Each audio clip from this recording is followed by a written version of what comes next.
Example 5.11. A domain in ferromagnetic iron is in the form of a cube of side length 1 micrometer. Estimate the number of iron atoms in the domain and the maximum possible dipole moment and magnetization of the domain. The molecular mass of iron is 55 gram per mole and its density is 7.9 gram per centimeter cube. Assume that each iron atom has a dipole moment of 9.27 into 10 raised to minus 24 ampere meter square. Now see, the given data, that is the side of the cube, that is 1 micrometer. So L, that is 10 raised to minus 6 meter. So we can write the volume of the given cube, that is L cube 10 raised to minus 6 cube, this much meter cube. Molecular mass, that is 55 gram per mole, say that is M0. So in MKS, that is 55 into 10 raised to minus 3 kilogram per mole. Density is also given to you. Density D, that is 7.9 gram per centimeter cube. So in MKS, 7.9 into 10 raised to 3 kilogram per meter cube. Then magnetic dipole moment for each atom, that is 9.27 into 10 raised to minus 24 ampere meter square. Now, what is the maximum magnetic dipole moment that we have to find? And once we calculate this one, then per unit volume, the maximum dipole moment, that will give you maximum magnetization. Now see, first of all, what is the mass of the sample? Mass of the sample, that is volume into density. Volume, that is 10 raised to minus 18 meter cube. Density, that is 7.9 into 10 raised to 3. So mass of the given sample, that is 7.9 into 10 raised to minus 15 kilogram. Clear up to this one? Now, molecular mass that is given to you.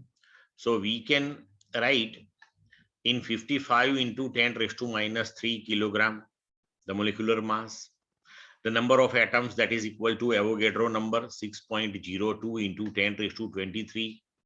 Therefore, in the given sample having mass 7.9 into 10 raised to minus 15 kilogram, what will be the number of atoms? So number of atoms in the given sample, capital N, that is 7.9 into 10 raised to minus 15 into 6.02 into 10 raised to 23 upon 55 into 10 raised to minus 3. This is the total number of atoms in that given sample. Now each atom have magnetic moment small m. If total number of atoms, that is n, so maximum possible magnetic moment, that is m into n. When all the dipole moments are aligned in the same direction, then you will get the resultant magnetic moment of that sample, and that will be maximum one. Clear to all of you? So maximum magnetic moment, that is m into n, 9.27 into 10 raised to minus 24, and whatever is the total number of atoms calculated here, substitute, you will get maximum magnetic moment. Now maximum magnetization, so that is maximum magnetic moment induced per unit volume. So here maximum magnetic moment is calculated. Substitute its value and divide it by volume 10 raised to minus 18 and solve it. You will get the maximum magnetization of that particular sample. Clear to all of you? Next topic is BH relationship.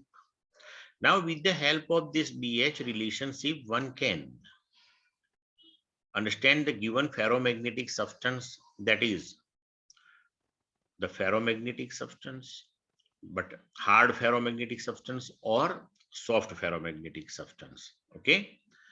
Now we know this thing, The hard ferromagnetic substances can be used to make permanent magnets, and soft ferromagnetic substances can be used to make electromagnets.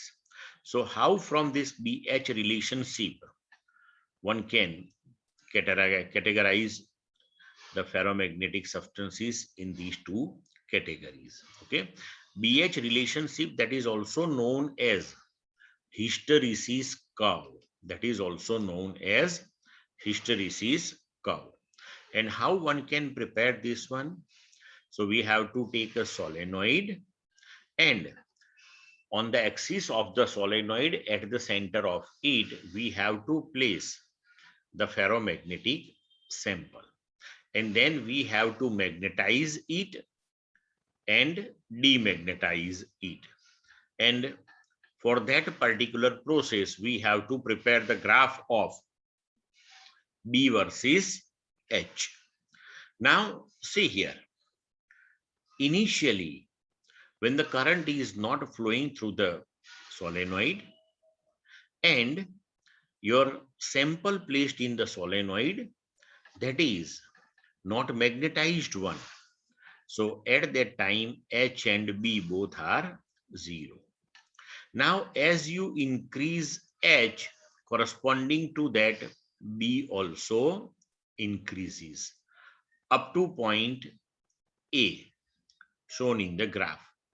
This particular point represents the saturation magnetization. It implies that all the available magnetic moments in that particular sample are now aligned in a particular one direction.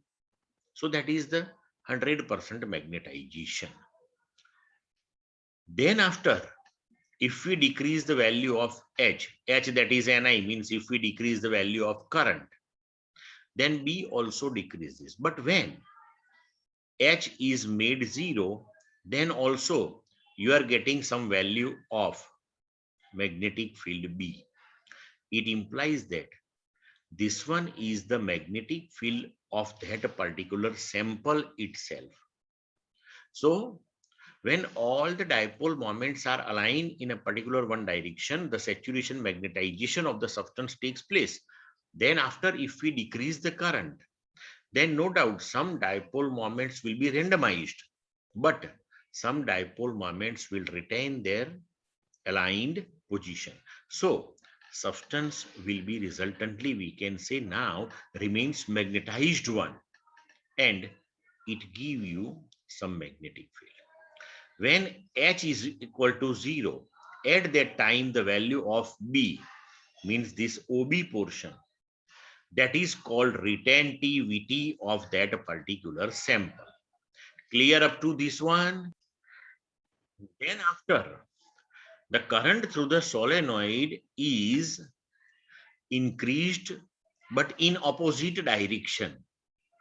So the magnetic field developed will be in opposite direction. Now demagnetization of the sample will start, and the value of the H for which B becomes 0, this OC part, that is called coercivity of the sample. That is called coercivity of the sample. Okay.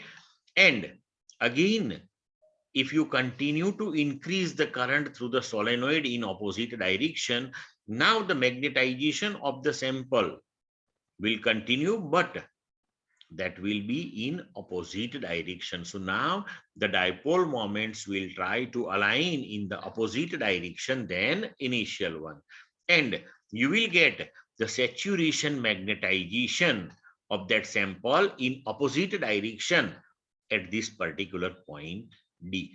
Again decrease the current, and then again increase the current in the opposite direction, and you will reach at A. So this particular curve, that is also known as hysteresis curve. And if you find out the area of this particular loop, area enclosed by this loop, then that will give you the energy loss in the process of magnetization and demagnetization of this particular sample. Now see, if the retentivity and coercivity, that is large one for the given sample, then we can say that particular sample is hard ferromagnetic sample, and hard ferromagnetic substance that is used to develop the permanent bar magnets. So when the current is not passed through the solenoid, then also it behave as a strong magnet, or we can say it give you the strong magnetic field. Okay, and the sample for which the retentivity, coercivity that is less are known as soft ferromagnetic substances and are used to develop the electromagnets. Clear to all of you? Now see, substances which at room temperature retain their ferromagnetic property for a long period of time are called permanent magnets. Permanent magnets can be made in a variety of ways. One can hold an iron rod in the north-south direction and hammer it repeatedly. One can also hold a steel rod and stroke it with one end of a bar magnet a large number of times, always in the same sense, to make a, permanent magnet. An efficient way to make a permanent magnet is to place a ferromagnetic rod in a solenoid and pass a current. The magnetic field of the solenoid magnetizes the rod. The hysteresis curve allows us to select suitable materials for permanent magnets. The material should have high retentivity so that the magnet is strong, and high coercivity so that the magnetization is not erased by stray magnetic fields, temperature fluctuations, or minor mechanical damage. Further, the material should have high permeability. Steel is one favored choice. It has a slightly smaller retentivity than soft iron, but this is outweighed by the much smaller coercivity of soft iron. Other suitable materials for permanent magnets are alnico, cobalt, steel, nickel, like that. Clear? Core of electromagnets are made of ferromagnetic materials which have high permeability and low retentivity. Soft iron is a suitable material for electromagnets. On placing a soft iron rod in the solenoid and passing a current, we increase the magnetism of the solenoid by 1,000-fold. When we switch off the solenoid current, the magnetism is effectively switched off since the soft iron core has a low retentivity. The arrangement is shown in the figure. The hysteresis curve of such a materials must be narrow. The energy dissipated and the heating will consequently be small. Electromagnets are used in electric bells, loudspeakers, and telephone diaphragms. Giant electromagnets are used in cranes to lift machinery and bulk quantities of iron and steel. Clear? Chapter is completed.